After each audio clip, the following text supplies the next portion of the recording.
What's up, you guys? Welcome back to the YouTube Barber Academy. And I have no idea how long this live will last because we're in a traffic jam and you know how Verizon Wireless be. But I gotta be honest, for some reason, ever since the hurricane, service has improved. Go figure. I mean, you really can't make this stuff up. So let's let some people get up in the room and we're gonna talk about what we're gonna talk about. As you guys can see, the title of this was Built on One Client, and I'm going to explain myself. And I think I figured out something fun that I'm going to do for the lives. And if you guys are interested and you want me to react to something that you hear, top of the morning to you. Page of Styles, thank you. Go Bills, you know what I'm saying? We did what we were supposed to do. It was a little ugly in the first half, but we did what we were supposed to do. And we came up with the big W, and now it's time to go face the Chiefs, who should have lost to the Raiders last night. But that didn't happen. Tips for a barber student coming right up, Will Smith, Big Willie. So, yeah, let's let some people get up in the room. Really's a member. Congratulations. Indiana in the house.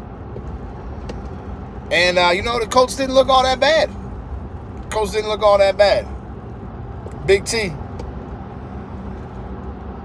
Eddie, what millimeter thickness is best for gloves?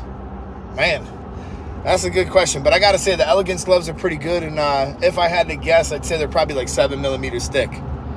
So, all right, you guys, check this out. Now that we got some people up in the room, this is what I was thinking for some of these lives going forward. What I wanted you guys to do was drop a comment on a piece of content. You could even link it. But anything that you want me to react to. So I'm going to react to something that I seen yesterday, and it's something that I covered on this channel before, but I wanted to react to it. So basically, I forget what the dude's name. He's a wall educator. I follow him on Instagram, and I'm going to paraphrase it back to you. I really should have had this all prepared a little better, but I'm rushing off to work, fighting through the traffic. So basically, what he said was, don't get upset when you see your clients go to other barbers in the shop, or if they leave altogether. He was just basically saying not to get upset. And that's the piece of content that I'm going to react to, because one thing is true. It's very easy to take this stuff personal, and we're going to talk about that in a second here. So the next thing that I wanted from you guys was, if you see a piece of content like that, I'm looking for like kind of short content, nothing crazy. But if you guys see a piece of content like that, bring it to my attention in the comments. I will go watch it. And then in the follow-up, Rick, yes, I'm talking about Rick. And in the follow-up live, what I was going to do is I was going to react to that. So if you guys wanted to grab any of Marv's content or any of that other stuff, stuff that you like, stuff that you think you resonate with, and you want to hear, a different spin on it, let's get it. So I want this to be a little more interactive from you guys. You guys grab the content, and I will react to it. And if you don't, I will find something to react to. So, all right, let's recap. We're talking about Rick. Do you guys know his IG? I'd like to give him credit for what he was saying, but to make a long story short, basically, he was just saying that you shouldn't get upset if your clients leave you. If your clients go to a different barber in the shop, especially don't get upset, because that client's at least staying in the shop. Don't make that client feel uncomfortable. And it is time that we recognize this. Your business and your empire is not built on one client. It's not. Therefore, that one client may seem also important. And this is the tip for them people who are in barber school. All right. You guys are scared to death to make mistakes. And because you're so scared to make a mistake, you're putting so much more pressure on yourself than is necessary. So we have to remind ourselves that we are not conducting heart surgery. Nobody's going to die if you mess something up. And chances are the things that you're messing up are going to be pretty minimal. And even if you totally butchered a haircut, 2 weeks after that, the client would be perfectly fine. So let's talk about what actually you hurt. What did you actually hurt? You hurt your own ego. And your ego is so big because you just feel like you could not ever make a mistake. You are the most perfect person that ever lived. And God forbid me if I was to make a mistake. Sorry, man. Everybody is not perfect. Marv's not perfect. Rick's not perfect. Fucking Chris Bassio's not perfect. Vic's not perfect. Every single person that you guys look to for advice has made mistakes and is not perfect. Even still, to this day, they could make mistakes. So let's revisit the reason why you're afraid to make mistakes is because your ego is probably so big that the thought of you damaging your ego in just the slightest bit is causing you so much anxiety, which is funny because it's having the opposite effect, and it's creating a lot of pressure where you don't need there to be pressure, and it's making the whole thing more difficult. Stay in your lane and departmentalize the haircut. For instance, I don't want to have anxiety when I cut hair, right? So I'm not thinking about the whole haircut. I'm not thinking about the edge up and all the other stuff and how I'm going to style the top and the scissor cut and blah, blah, blah, blah, blah. I'm not going to let that all get into my mind. I'm going to focus on the thing I'm doing right now at the moment that I'm doing it. So if the thing I'm doing right now is putting in the skin line, then I'm going to put in the skin line. And I'm going to focus on that. Not worried about nothing else. And don't be worried about making mistakes. Because again, this isn't heart surgery. So let's go back to the original topic. Don't be mad when your clients go somewhere else or if your clients do something else. Because the truth is, your empire is not going to be built on one client. Do you think that people who write reviews for Walmart make any impact to Walmart? Oh my God, I got a bad review. Oh my God, how will we ever survive this? Do you think the guy who owns Walmart, he's like, can you believe this? In Naples, Florida, we got a bad review during the hurricane because we didn't have toilet paper. How are we going to weather this storm? How are we going to weather this storm? Focus on the phase. I like that, really. So that's the funny thing. Do you think people who own Target, they're sitting there like, you believe we got a bad review? No. They don't give a rat's ass if you write a bad review about Walmart. And to be honest, if you're so petty that you write bad reviews about Walmart, like, you probably got something wrong with you. I'm just being honest. Like, do you think that's going to impact their company? Not one bit. Not one bit. Because Walmart wasn't built on one customer coming in. It takes a lot more than one customer to keep the lights on and keep all the stocks, all the shelves stocked, and every other employee employed. It takes a lot more than that. So when you get right down to it,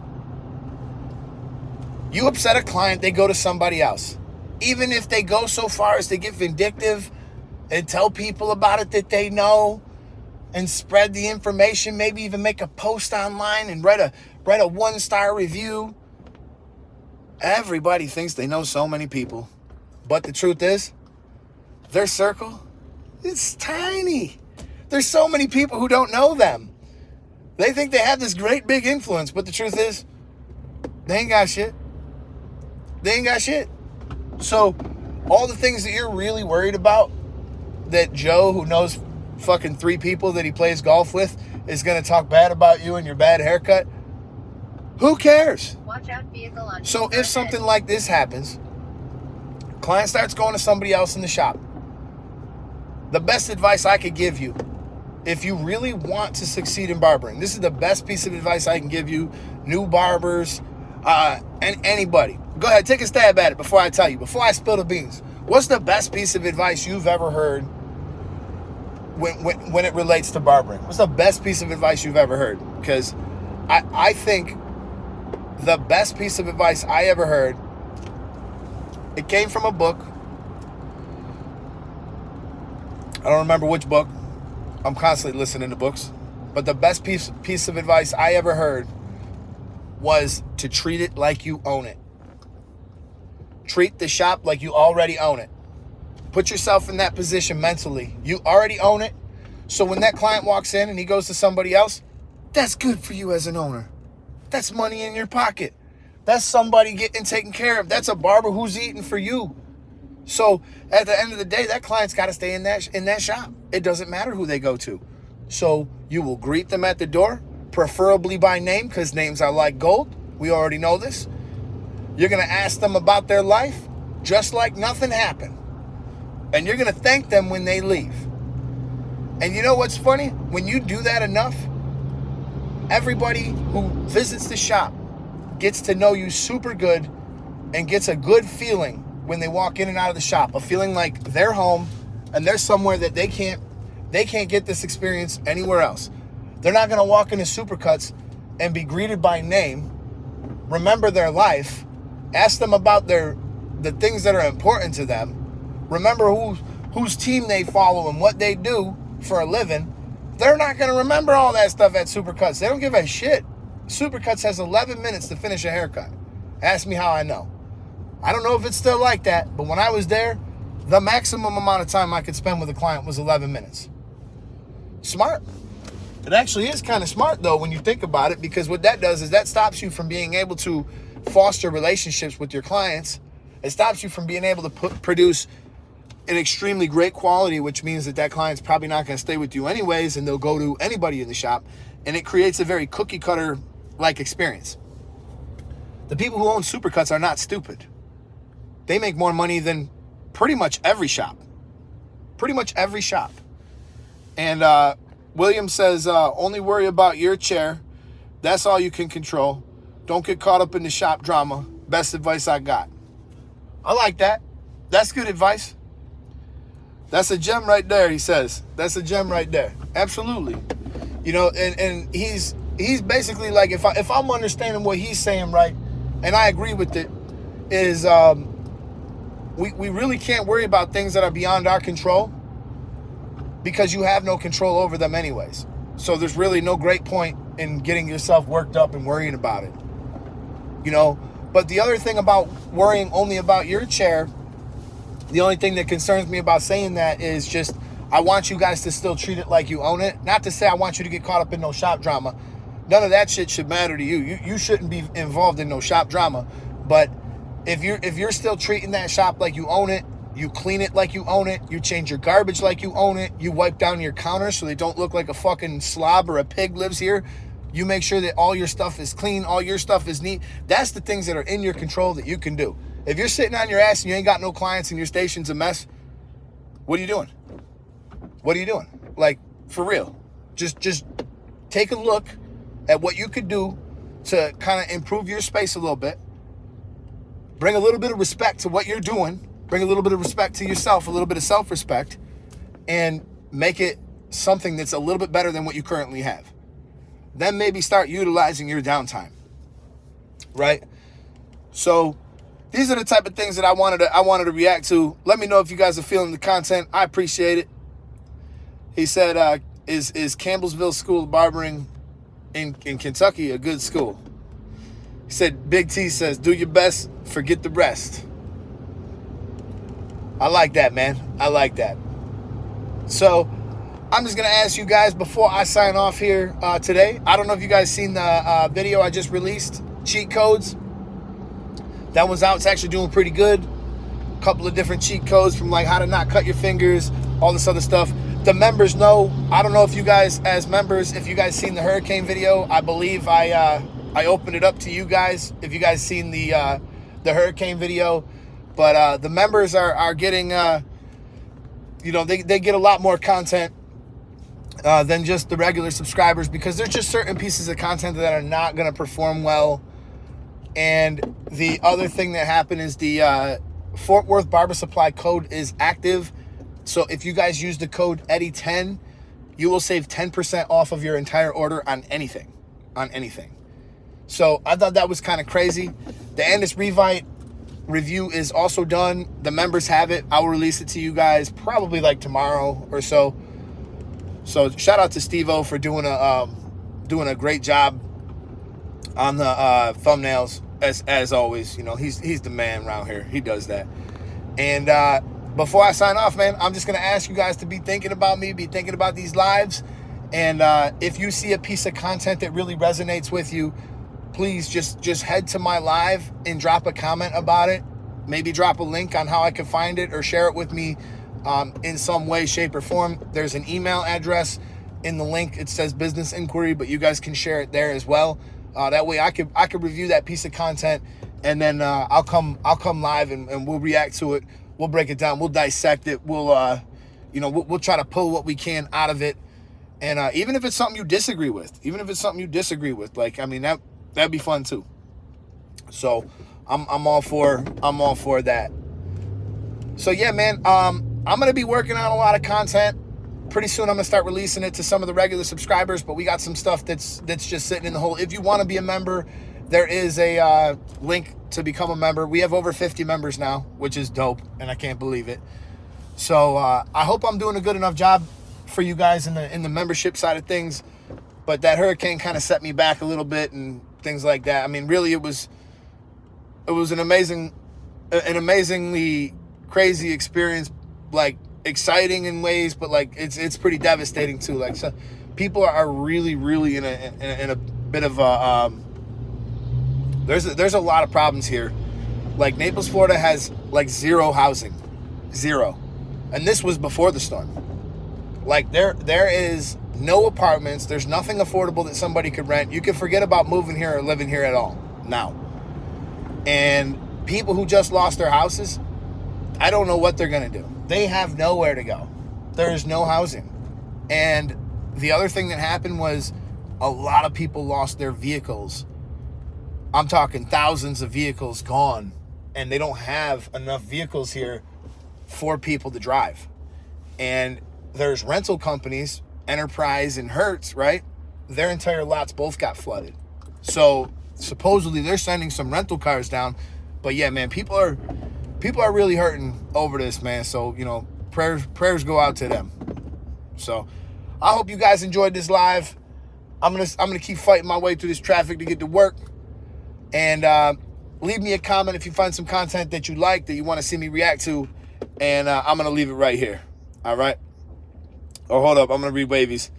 Wavy said, here's something right here I learned about a year into the shop. Not falling to other barbers' bad habits, like smoking weed before cuts, coming in late, and whatnot. Oh, absolutely. That's the thing about bad behavior. And as an owner, that's something that you really got to try to stay on top of, because these problems are harder to fix if you let them go. Believe me, I've let things go like this before. And if you've let somebody get away with that type of behavior for long enough, it becomes very difficult for you to curve it later. And at the end of the day, that's part of staying in your own lane, man. Like, look, I know there's people who do all kind of stuff that ain't right, but I'm not going to be a part of it. You know, that type of thinking is going to get you further, not just in the barbershop, but in life, man. And let's all just remember, man, that barbering is what we do. It's not who we are. You can always be more than what it is you do for an occupation. Like, I try to tell people to watch out for that. You're more than just a barber. You're a father. You're a son. You're a daughter. You're a good person. You're more than just a barber. Barbering is what you do. So don't let it become just your identity, as if there's nothing more that you can achieve in life. So, all right, you guys, I'm out of here. Find me some content to react to. This is the YouTube Barber Academy. I'm Mr. Eddie Barber. Go Bills. Peace.